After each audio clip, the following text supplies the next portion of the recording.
আমরা ভোটার, আমরা যদি ভোট দিয়ে আপনাকে ক্ষমতায় বসাতে পারি, আপনাকে যদি গদিতে বসাতে পারি, আপনাকে গদিচ্যুত আমরা করতে পারি। শুধুমাত্র হাতে ললিপপ ধরানো হবে। এর অর্থ হাতে ললিপপ ধরিয়ে বলবে ঠিক আছে আমি আছি, আমি থাকছি, থাকবো, আপনারা বাড়ি যান। শান্তভাবে যেমন বলতে পারি, এবার সব জ্বালিয়েও দিতে পারি। চাকরি বাতিলের পর বাড়ির শিশুদের নিয়ে মেদিনীপুরের রাস্তা শিক্ষকরা।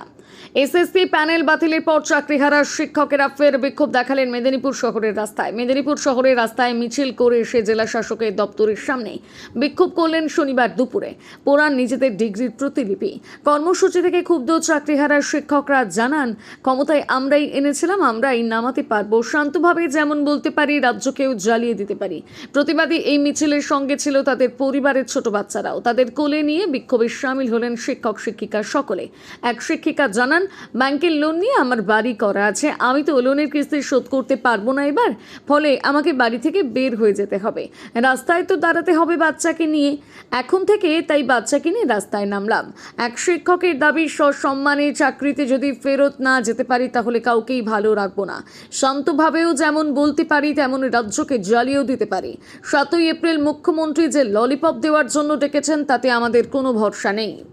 আমরা যোগ্যতার সাথে চাকরি পেয়েছিলাম, আমাদের বিরুদ্ধে কোনো অভিযোগ নেই, তা সত্ত্বেও আজকে আমাদের চাকরি গেছে। আমরা তো এমনিই পথে নেমে গেছি, আমার বাড়ির ইএমআই আছে, কোথা থেকে দিব বেতন না হলে? তাহলে আমরা তো এমনিই পথে নেমেছি, আজ নয় কাল বেতন বন্ধ হলে চাকরি চলে গেলে তো পথেই থাকবো। তাহলে আজ নামবো না তো কবে নামবো? আমি ছিলাম পণ্ডিত রঘুনাথ মুর্মু বিদ্যাপীঠ, নয়া বসত, গড়বেতা 3 ব্লকে আমার স্কুল। আমি গণিত বিভাগের শিক্ষিকা ছিলাম। আমার নাম মঞ্জুরি মান্না। বাড়িতে 5 জন মেম্বার, বৃদ্ধ শাশুড়ি আছেন, হাজবেন্ড, ছেলে আর ছোট ছেলে আর আমি, 5 জন মেম্বার। দেখুন, আমরা হচ্ছি যোগ্য শিক্ষক। এটা হচ্ছে সুপ্রিম কোর্টেও প্রমাণিত, হাইকোর্টেও প্রমাণিত যে যোগ্য শিক্ষক বলে কিছু আছে, এবং তার মধ্যে কিছু এই গভর্নমেন্ট কিছু হচ্ছে বেনেজলকে মিশিয়ে রেখেছে, যেটাকে আমরা অযোগ্য বলছি বা অবৈধ ভাবছি বা বলছি, কোর্টও বলেছে। কারণ ইনি এই যে সরকার, ইনি অনেক টাকা নিয়েছেন, টাকা নিয়ে কোটি কোটি টাকা নিয়েছেন, টাকা নিয়ে কিছু অযোগ্য শিক্ষককে আমাদের প্যানেলে ঢুকিয়ে রেখেছে। ওনাকে বারবার হাইকোর্ট, সুপ্রিম কোর্ট বলেছেন যে আপনি এই অযোগ্যদেরকে বাদ দিন, কিন্তু উনি বাদ দিতে রাজি নন।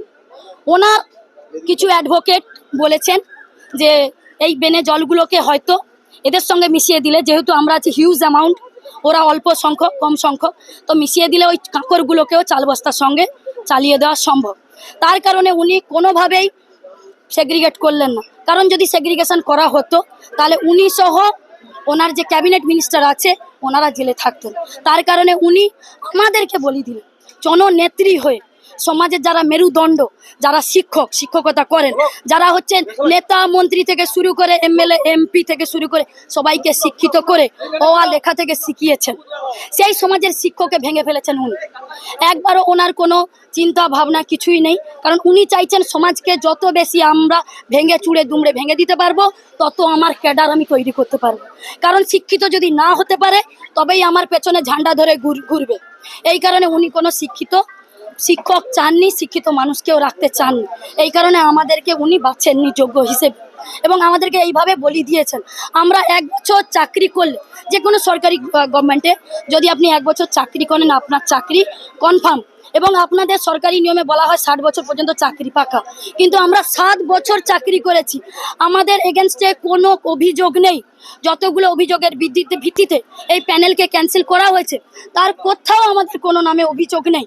তার সত্ত্বেও আমাদেরকে এইভাবে পথে বসিয়েছে। একবার বলেছিলাম যে যোগ্য অযোগ্য আলাদা করুন, আপনি ওয়াই চ্যানেলে এসে একবার হস্তক্ষেপ করুন, জননেত্রী হিসেবে, জনদরদি হিসেবে একবার আসুন। উনি এলেন না।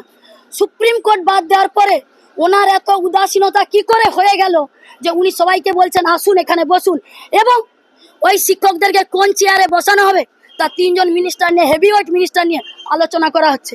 এর অর্থ শুধুমাত্র হাতে ললিপপ ধরানো হবে।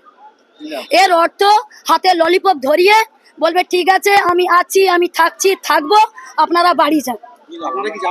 না, আমরা যাচ্ছি না, আমরা যাব, তবে যদি আমাদেরকে সুষ্ঠুভাবে, যেমন আমরা পেনে লিখতে পারি, আমরা কিন্তু হাতে অস্ত্র তুলতে পারি।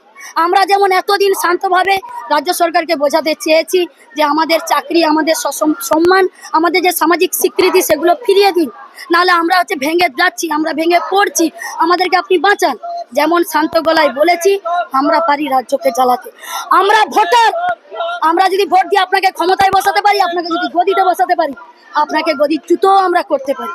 যদি মমতা ব্যানার্জি এটা ভুলে যান তাহলে উনি ভুল করছে। আমার নাম উমা দাস, আমার Mobarakpur high school, Purba Medinipur. PMS mobile and appliances, proprietor Shubhajit Maity, Keshiary bus stand থেকে খড়গপুর যাওয়ার রাস্তায় 50 মিটার দূরত্বে, বাম দিকে তিরুপতি মেডিকেলের ঠিক আগে ও ম্যাজিক টাচ বিউটি পার্লারের ঠিক নিচে। এখানে বাজাজ ফিন্যান্সের মাধ্যমে স্বল্প দামে মাসিক কিস্তিতে লোনের মাধ্যমে মোবাইল কেনার সুবিধা রয়েছে, জিরো ডাউন পেমেন্টেরও সুবিধা রয়েছে।